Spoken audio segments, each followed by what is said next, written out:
Bismillahirrahmanirrahim. Dear viewers, Assalamu alaikum. I am your host Faisal Raza Khan and you are watching Foresight. Viewers, United Nations Educational, Scientific and Cultural Organization UNESCO declared 26th July every year the International Day for the Conservation of the Mangroves ecosystem. Yes, as a self-sustained ecosystem, mangroves forest is a natural habitat and a perfect breeding ground for many aquatic organisms, having great medicinal and economic value. Potent carbon sink, even several times more than terrestrial forests, a natural barrier against disasters. According to some estimates, 1 hectare of mangrove forest produces 100 kg of fish, 25 kg of shrimps, 15 kg of crab, 200 kg of mollusks and 40 kg of sea cucumber each year. But several reports tells us that 50% of the world's mangroves cover have been wiped out in the last half century. And it could be worse due to environmental degradation and climatic changes in coming decades.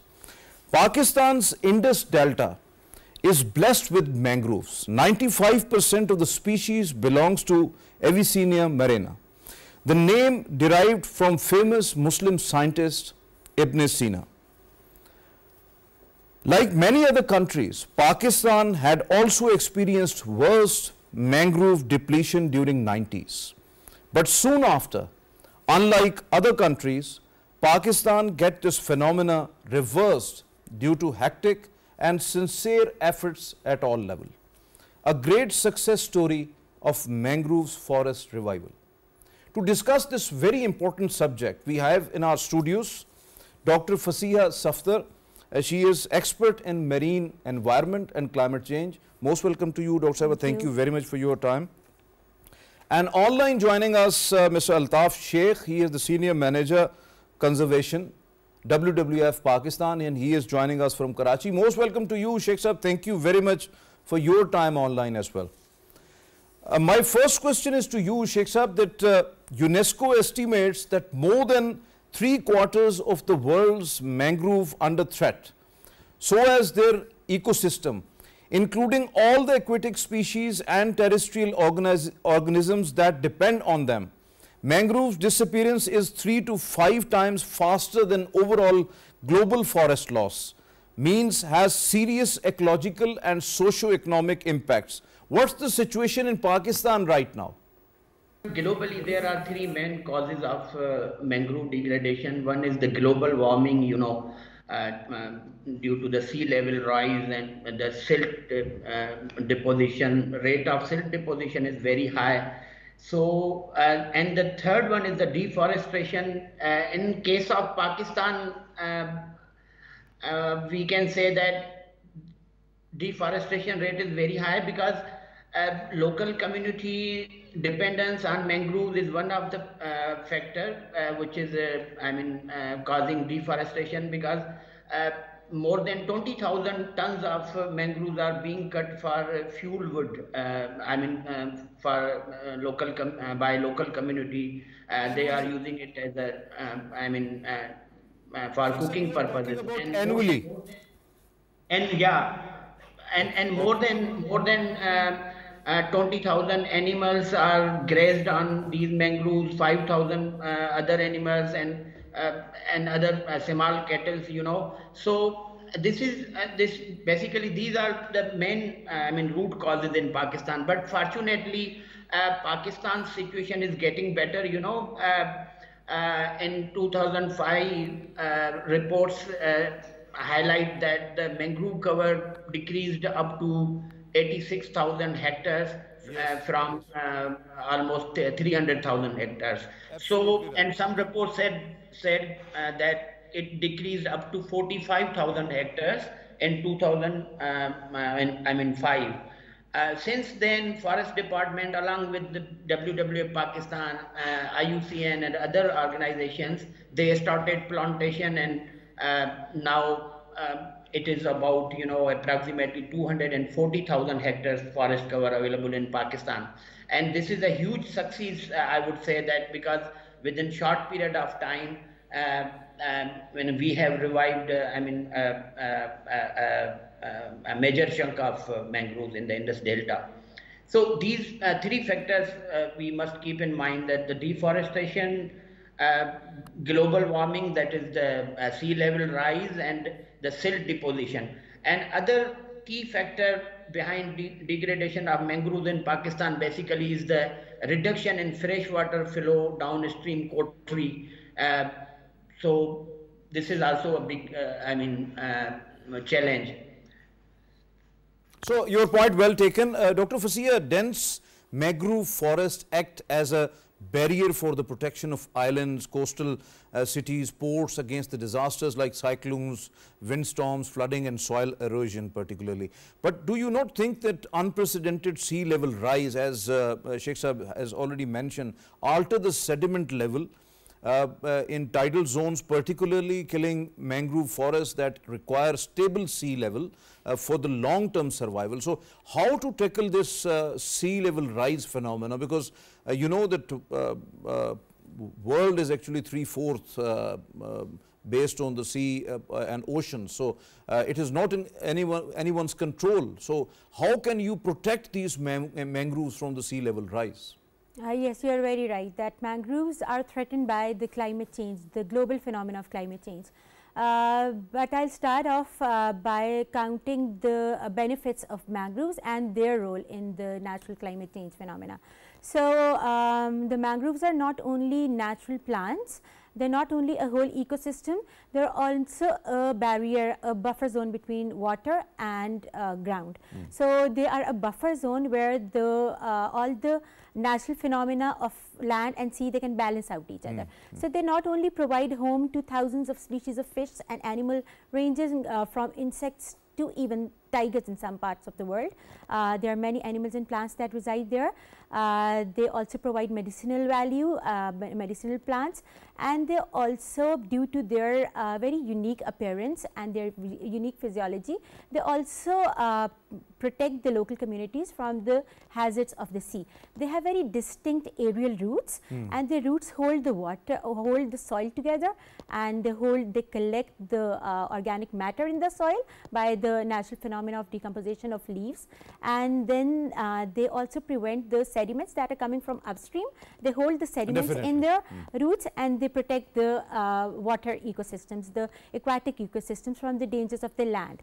So at the same time, it is a two-way process. They also protect the coastal communities and the inland ecosystems from the dangers of high tides of the sea, the seawater infiltration that happens, that comes inside the sea or the salty water that can come uplands and damage the agricultural land and the ecosystem. Definitely, it protects the sea intrusion particularly. It also prevents the but when the sea level rise, what happens to the mangroves particularly? So mangroves are naturally very resilient species.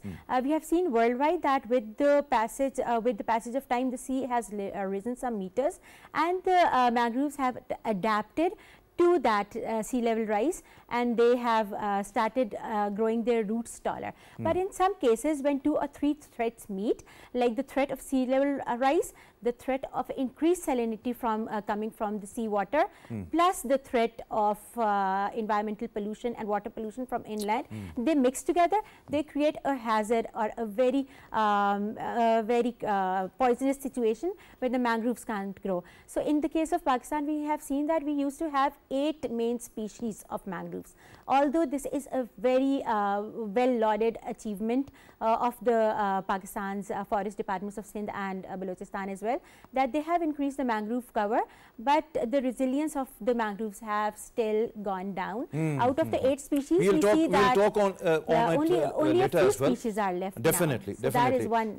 Sheikh Sahab, how you describe the regaining of the mangrove cover as a huge success story of Pakistan, as this coastal forest area once reduced, as you have rightly mentioned, about 86,000 or more than that, and from over that was once a time when we have at least 260 1,000 hectares of the mangroves, or 40% of the total area. So a century ago particularly. Now again made it up to 240,000 hectares, nearly 33 to 34% of the overall delta, Indus Delta, in just 25 to 35 years of time span. Some estimates say that we have grown at least 400,000 hectares in that area, including Balochistan. What's the reality basically? Can you give the right numbers? Yeah, Faisal, basically since 2005, Forest Department and I mean WWF and other organizations have been striving hard to retrieve the forest cover in Pakistan, particularly in the Indus Delta. So the figures which you are quoting, that is 240,000 hectare, is very near to the reality, because unlike 400,000 hectares, because from 86,000 hectare to 240,000 hectare is a huge success, because if you calculate the time span, that is about 2 decades. So in 2 decades time, if we compare this figure globally, so this is a huge success. Within short period of time, you have achieved almost, what you say, like from 86,000 to 240,000 hectares. So for that reason, I am saying that this is a huge success, and it is recognized globally that this is a huge success in Pakistan. Definitely, you're absolutely right, because it's a great work done by the Sindh government in coordination with the federal government, local and international NGOs, including WWF and IUCN, in a well-planned format and with ambitious plantation campaigns of the mangrove forest cover. That's why it increases, no doubt. But now the landmark, the next landmark which was set by the governments is that at least to attain the benchmark of 500,000 hectares by 2030 or more than that. To what extent it's going to be achieved in the stipulated time frame?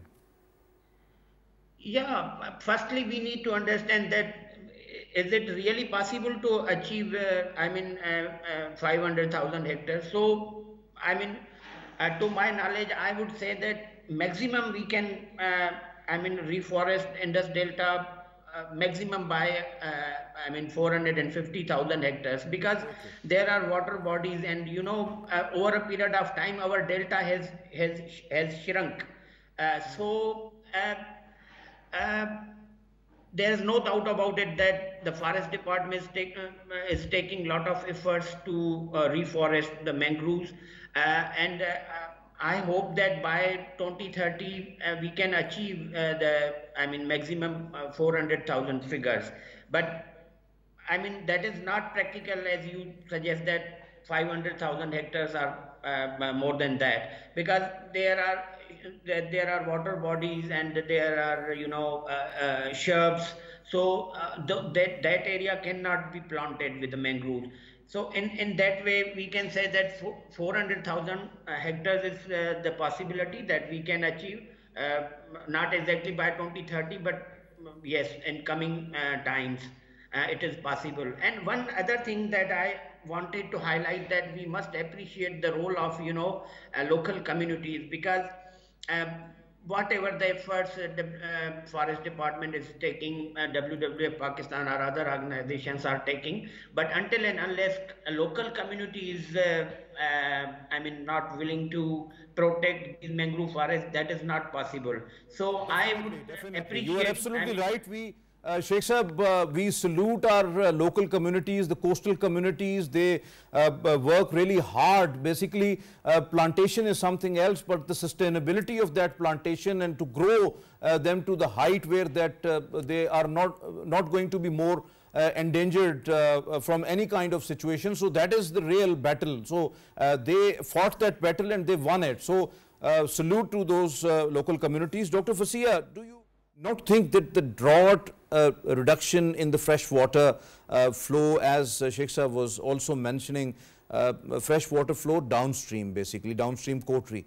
Indus River upstream construction of the dams, then the barrages, link canals, increase in sedimentation and salinity, logging, hazardous fertilizers that with riverine water flow, including the industrial effluents, pollution, chemicals and untreated sewage, actually hampering the mangroves growth and their survival in the long run. Yes, you have very rightly identified the main causes that are putting a strain on the mangrove ecosystem. In the case of Pakistan, it is actually the lack of integration of all the policies that is the problem. So we need to link all the policies, and if we want to increase the area under irrigation, we forget that we are impacting some other sort of ecosystem, and we are providing some, if we are providing incentives to one sector of the economy, we need to take into account other sectors as well. Obviously, so a holistic and integrated approach is necessary for the revival of mangroves in Pakistan. In Pakistan, water management system, according to the changing climatic patterns, is very important. So because we have floods in some months and the other months are dry. So the flood water damages the mangroves in one season, and in the other seasons we see that the droughts conditions prevail, and again the mangroves are water stressed. So there should be a water which is a certain amount of water which is required by the mangrove ecosystems, and it must flow from the land to the sea throughout the year for sustenance of the mangroves. So we must devise some strategies that ensure the water reaches the coastal areas of Pakistan, and the benefit that we can achieve, the economic benefit that we can achieve is huge. If you allow, I may add some statistics. Yeah, definitely. Like healthy mangrove forests are able to store the equivalent of 21 gigatons of carbon, and these restored degraded mangroves could lead to the sequestration of additional 1.3 gigatons. And if you compare it to the carbon emissions of a country, they're equivalent to the carbon emissions of a country the size and economic power of Australia. It is equivalent to the carbon emissions of Australia for 3 years. So this is the amount of carbon dioxide that they can store in their leaves and in the water ecosystems as well. So it is a whole package, including the green leaves, which absorb carbon dioxide from the atmosphere, plus the water that their roots have.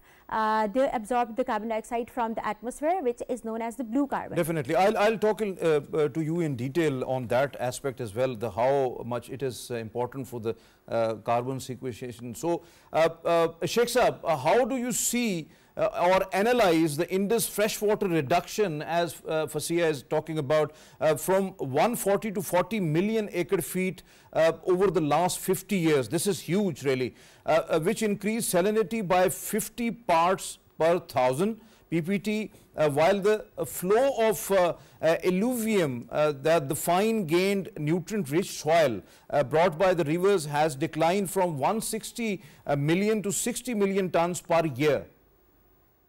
Yeah, how do you respond? And this is the reason, due to this reason, the from 8 species to we have only 4 species, because due to the reduction of freshwater flow, the salinity, in the Indus Delta, salinity in the water in the Indus Delta has increased. So there are, various type of mangroves. So as you know, there are 4 species available currently, and out of that, Avicenna marina is, is in abundance. More than 90% is Avicenna marina. Rest of the species are less tolerant. Avicenna marina has adapted to the environment. That's why it's thriving there, and while we are struggling with the other species, and that is the reason we don't have Rhizophora macronata or any other species available right now among 4. No, we have Rhizophora. Okay.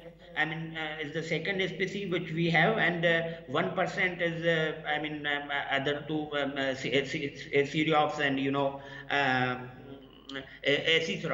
Aegiceros. So and talking about the reduction of freshwater flow. Sheikh Sahab, if you just briefly tell us about, because we have run short of time, so do we got any sort of carbon credits out of these mangroves? Because we have seen earlier that at least 40 million US dollars Sindh government got out of some sort of carbon credits out of the mangroves, and planning to have more. What is the situation right now?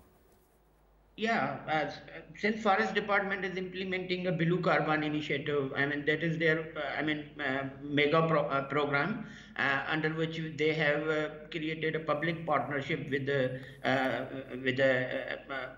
private company that is known as Indus Delta Capital.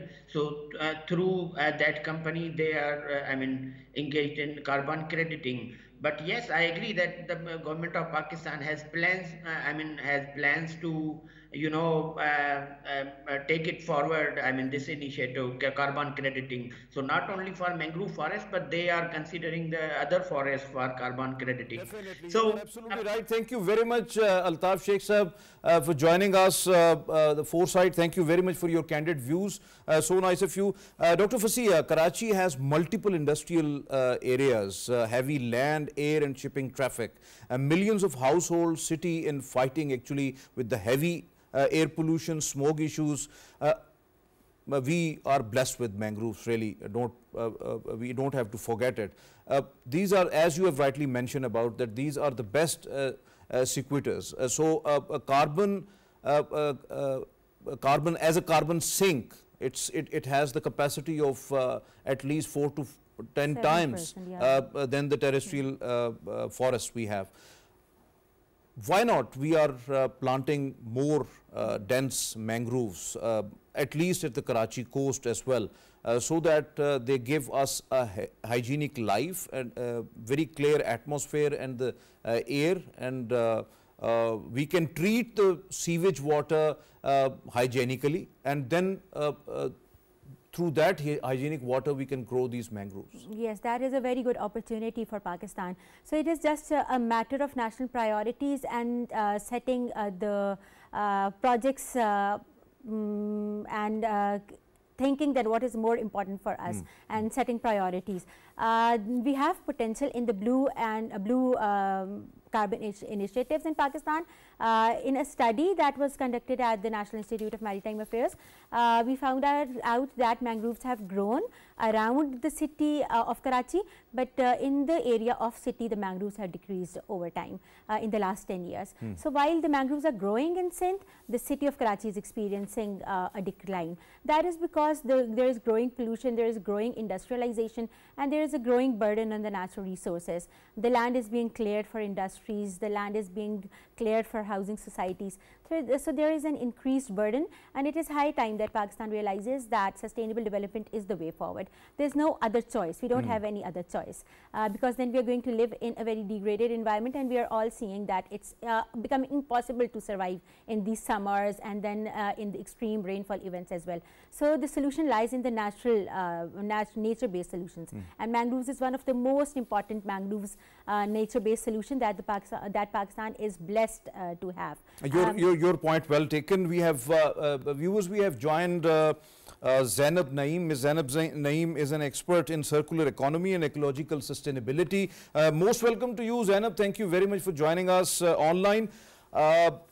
Zainab, how a mangrove forest cover of Indus Delta is essential for life supporting ecosystem, which provides habitat, shelter and breeding ground for a number of economically important wild flora and fauna. Mangroves itself as medicine plant, and then we have the fish, shrimps and all other varieties of the aquatic creatures.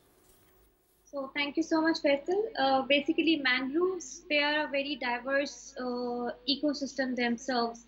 Their roots are so diverse and so spread out that they are supporting a diverse species of fauna and flora.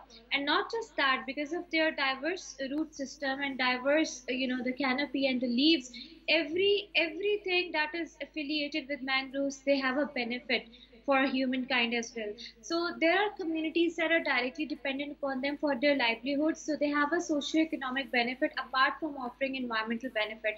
So they do not only support the coastal belts by by stopping or halting the storm surges from the ocean, but they also have a tendency to accumulate, or what we call in technical term bioremediation. They accumulate the pollutants and absorb the pollutants within their roots and keep the soil cleaner.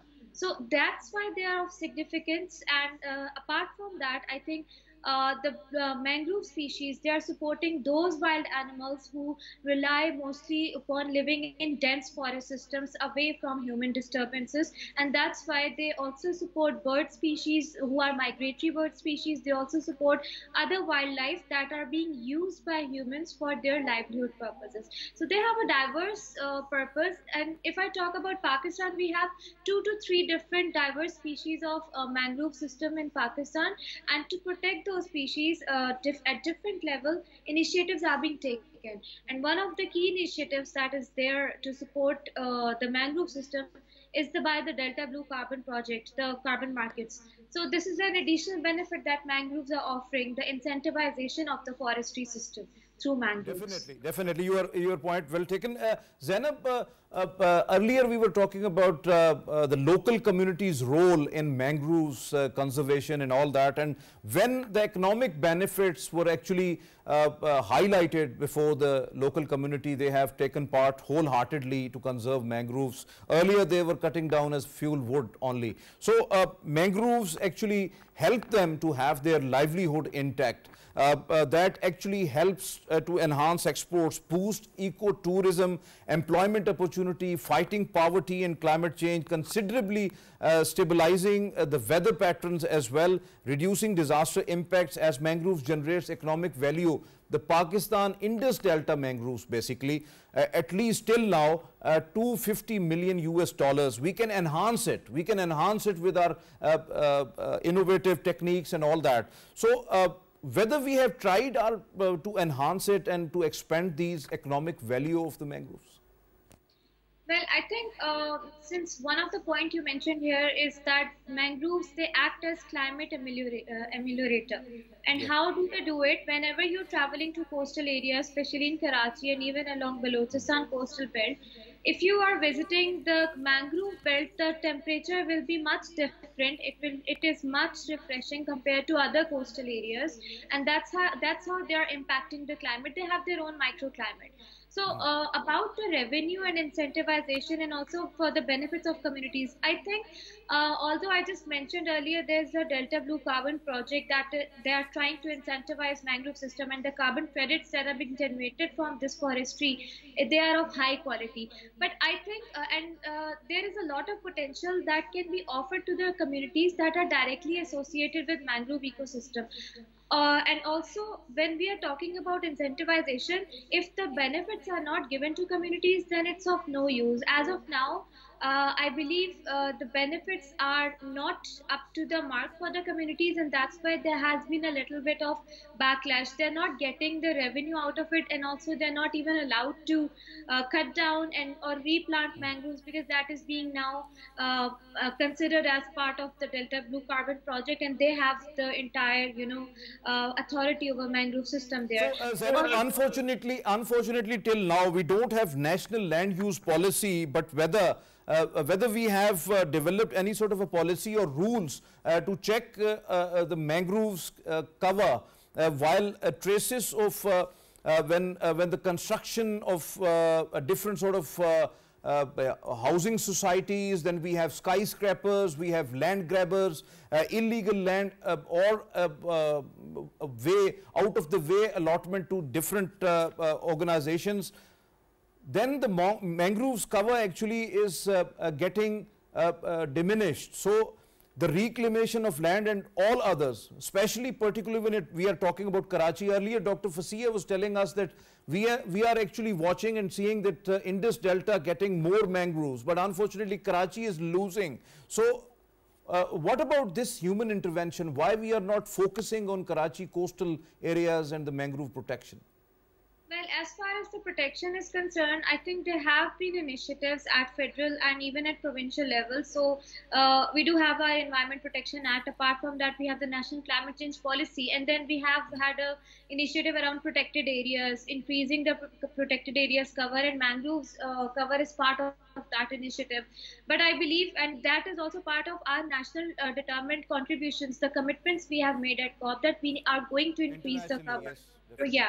So I think initiatives are there, but when we are talking about the mangrove coastal belt, that is under the domain of a province.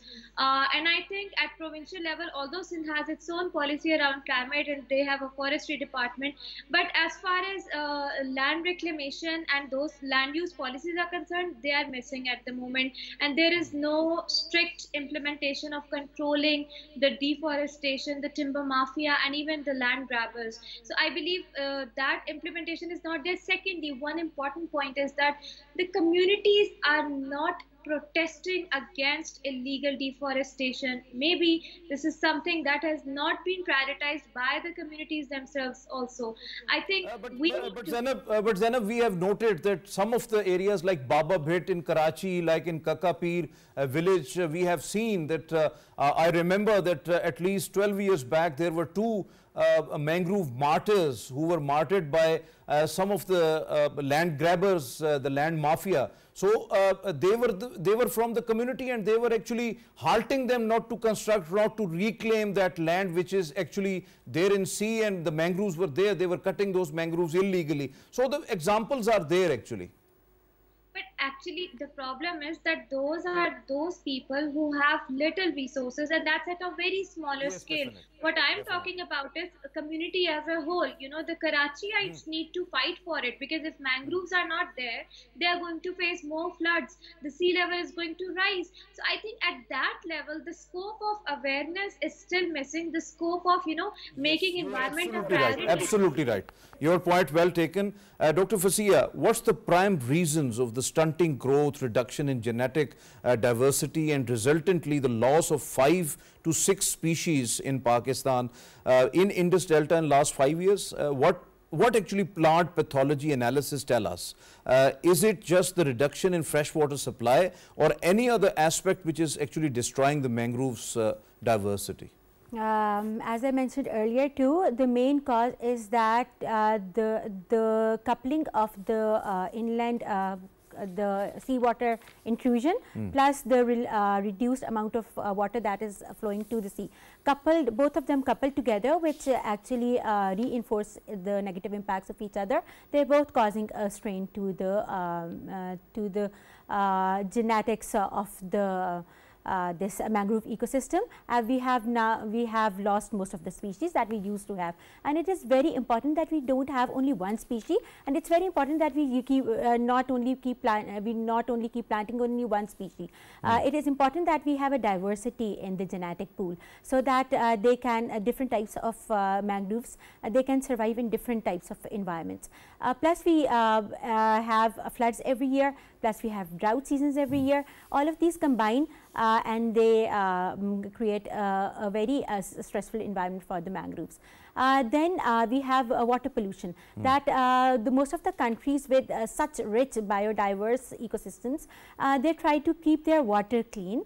Besides the global phenomenon of climate change, there is something that is in our control as well, and that is the water system management and keeping your water resources clean. When you keep the water resources clean, then but it is another fact that when we are actually designing or carving the policies, actually we are not catering the needs of the coastal areas, the Indus Delta, because we are not thinking even about that. We require at least sometime, there was a discussion earlier that at least 10 million feet of water, fresh water is necessary downstream coterie, but unfortunately that was not adhered. So this is another problem. Zainab, how do you see the untreated sewage, wastewater, the chemical effluents including the mercury, heavy metals and others, all kinds of solid waste including the plastic pollution, that marine environment resulting in biodiversity loss? Especially we are actually losing at Karachi coast, particularly at the Karachi coast. Yes, I think that question is directed to me, Faisal. Yeah, definitely. Zainab, from Yeah, you. yeah, thanks.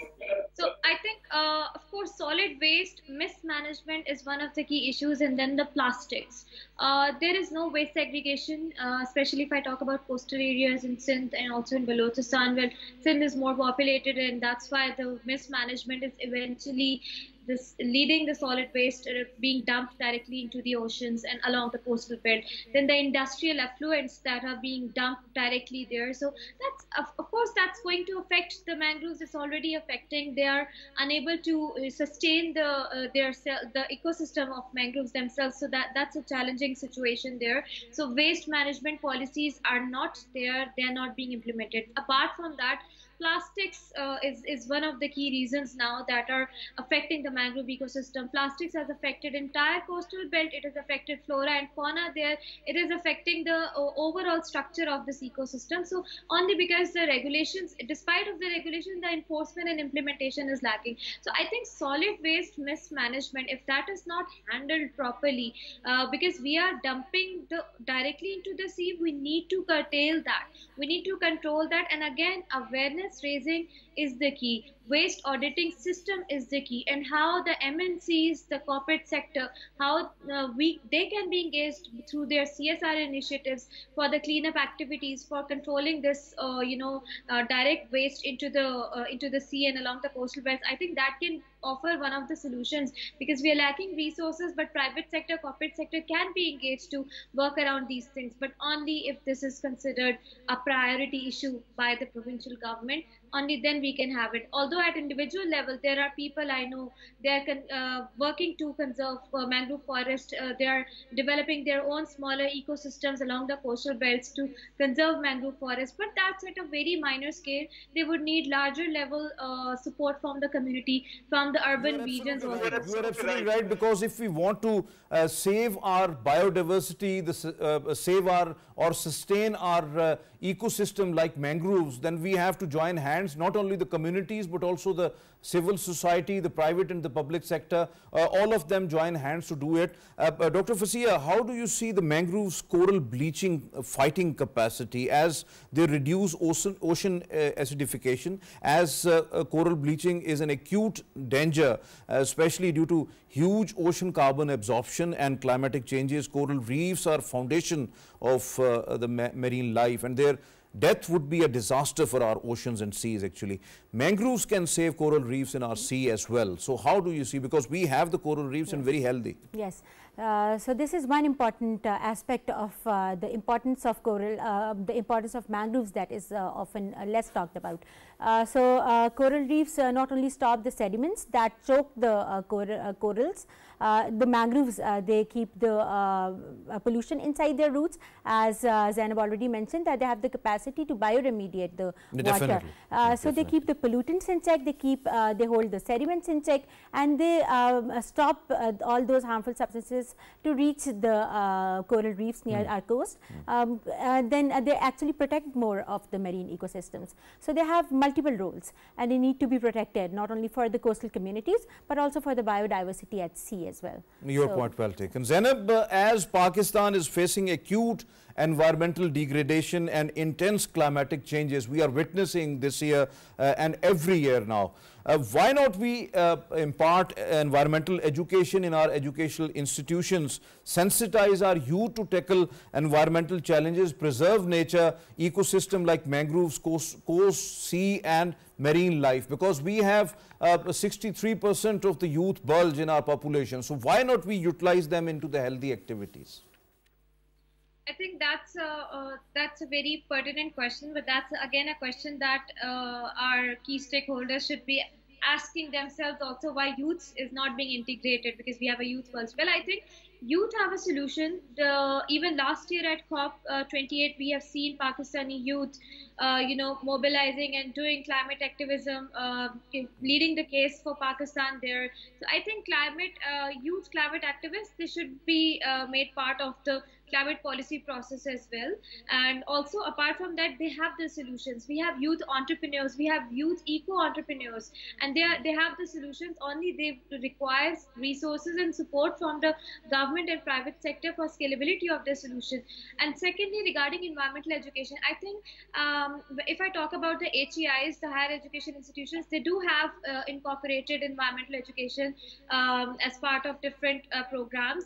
They are working around it, they are educating the students. But if I talk about primary level, I think it has to start from there at very basic level. At primary level, students should be engaged for different smaller level community work, improving the plantation or doing kitchen gardening. I think these are smaller baby steps that should be taken to create more awareness. Secondly, I think the media prime time, like Faisal, you're doing an absolutely a great job highlighting those issues that are being rarely discussed at prime time. So I think media needs to take up these kind of issues, because if climate crisis are not handled properly, economic development is impossible. So I think this needs to be highlighted. One last question. You have just mentioned about the eco-entrepreneurship. Why not to have opportunities for our youth in green economy, so that they work, they earn from that economy, they have some sort of a diversity and value addition of the environment-friendly products, and they sell it, they earn it, and then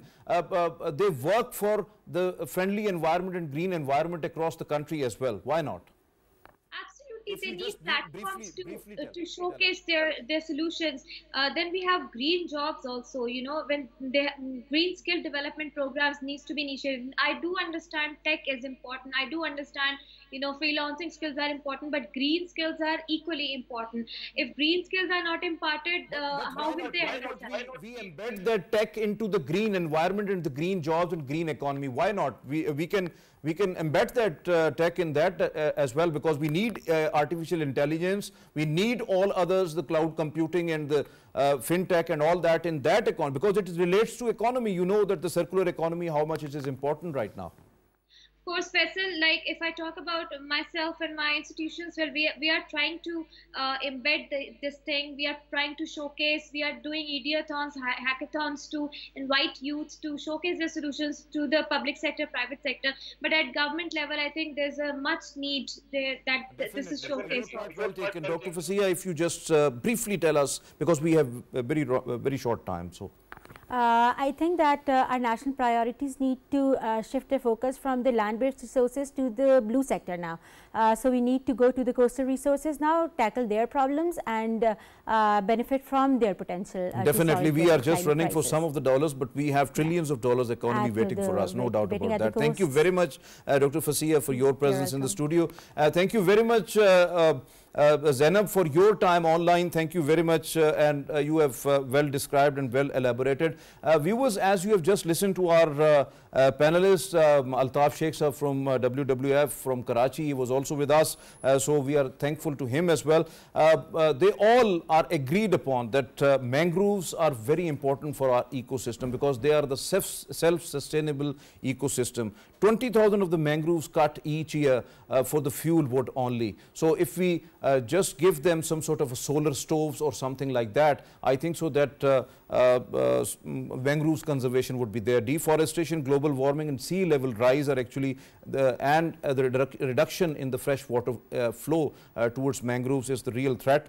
450,000 hectares of the mangroves cover by 2030 is going to be achievable, and for that the governments, the private sector geared up for that. Carbon sequestration to huge level of 21 gigaton of the capacity by the mangroves, and mangroves has the capacity 4 to 10 times of absorption of the carbon. They are best carbon sinks. So Karachi city is actually losing that mangroves cover, and that is because of the chemical effluents, the sewage water, untreated sewage water and all others. So we have to work on it, because the industrial effluent and these all are actually damaging the mangroves conservation in Karachi. These are the natural barriers against all sorts of cyclones and sea storms and all that. If we want to save Karachi, then we have to grow mangroves. The community engagement and awareness is very important and holistic, and across the board some sort of policies and strategies are actually required desperately for the mangroves conservation, because the sustainability of this natural ecosystem is very important. This is today's Foresight. It's time to sign off. Allah Hafiz.